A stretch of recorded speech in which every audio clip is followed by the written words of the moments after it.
जब फिरौन ने शादी करने का इरादा किया तो उसने मिस्र की सबसे सुंदर, पवित्र और नेक लड़की हजरत आसिया को चुन लिया।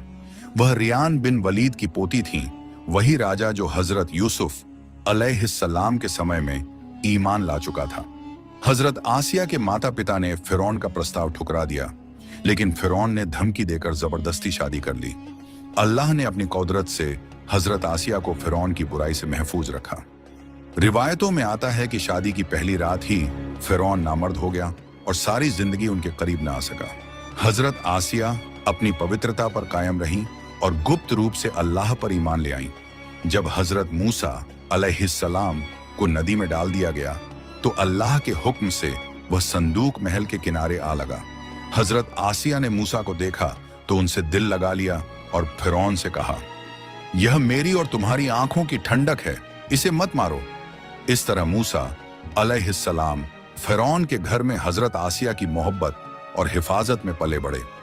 हजरत आसिया ने ईमान पर डटे रहकर मिसाल पेश की, यहां तक कि फिरौन ने उन्हें सख्त यातनाएं दी, मगर वह शहीद हो गईं। अल्लाह ने कुरान में उनका जिक्र हमेशा के लिए मोमिन औरतों के लिए मिसाल बना दिया।